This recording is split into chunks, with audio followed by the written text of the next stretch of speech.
ఐటీలో ఎంట్రీ కావాలా? Trainee software engineer గా అజా కోడింగ్ ట్యూటర్ లో 2 వీక్స్ ట్రయల్ పీరియడ్ లో వెంటనే చేరండి.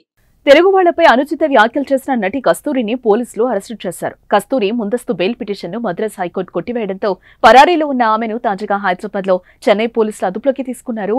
Hindu people's party of Tamil Nadu తరపున బ్రాహ్మణులకు రక్షణ కల్పించేందుకు ప్రత్యేక చట్టం తేవాలని డిమాండ్ చేసే క్రమంలో కస్తూరి తెలుగు వాళ్లపై వివాదాస్పద వ్యాఖ్యలు చేసింది. సుమారు 300 ఏళ్ల క్రితం రాజుల కాలంలో అంతఃపుర మహిళలకు సేవ చేయడానికి తమిళనాడుకు తెలుగువారు వచ్చారని, అలా వచ్చిన వారంతా ఇప్పుడు తమది తమిళ జాతి అంటూ పెద్ద పెద్ద మాటలు మాట్లాడుతున్నారని ఆమె కామెంట్ చేసింది.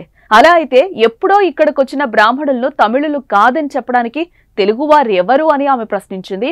కస్తూరి చేసిన ఈ వ్యాఖ్యలు దుమారమే రేపాయి. తమిళనాట వ్యాప్తంగా స్థిరపడిన తెలుగు వారిలో ఆగ్రహ జ్వాలలు రేగాయి. తమిళనాడుతో పాటు తెలుగు రాష్ట్రాల్లోని ప్రజలు కూడా భగ్గుమన్నారు. దీంతో ఆమె దిగి వచ్చి క్షమాపణలు చెప్పారు.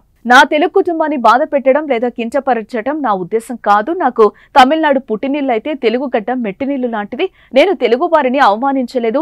నా వ్యాఖ్యలను కొందరు వక్రీకరించారు. ప్రత్యర్థి పొలిటికల్ పార్టీలు నన్ను తప్పుగా చిత్రీకరిస్తున్నారని ఆమె అన్నారు. అనుకోకుండా వచ్చిన వ్యాఖ్యలకు నన్ను క్షమించండి అని వేడుకున్నా తెలుగు వారిలో ఆగ్రహం చల్లారలేదు. తమిళనాడులో పలు చోట్ల కేసులు నమోదయ్యాయి. పోలీసులు భారతీయ నాగరిక సురక్షా సంహితలోని 4 సెక్షన్ల కింద కేసైతే నమోదు చేశారు. మధురై పోలీసులు తనపై పెట్టిన కేసుకు సంబంధించి ముందస్తు బెయిల్ కోసం కస్తూరి మద్రాస్ కోర్టులో పిటిషన్ దాఖలు చేశారు.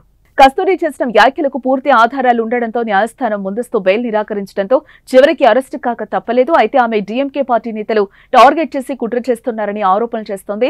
తమిళనాడు బ్రాహ్మణ కుటుంబంలో పుట్టిన కస్తూరి 1991లో నటిగా ఎంట్రీ ఇచ్చింది. తెలుగులో ఆమె మొదటి చిత్రం గ్యాంగ్ వార్, అనంతరం నిప్పురవ్వ, అన్నమయ్య, మా ఆయన బంగారం లాంటి హిట్ చిత్రాల్లో నటించారు. తెలుగులో కస్తూరి ఇంటింటి గృహలక్ష్మి టైటిల్ తో ఒక సీరియల్ కూడా చేస్తోంది.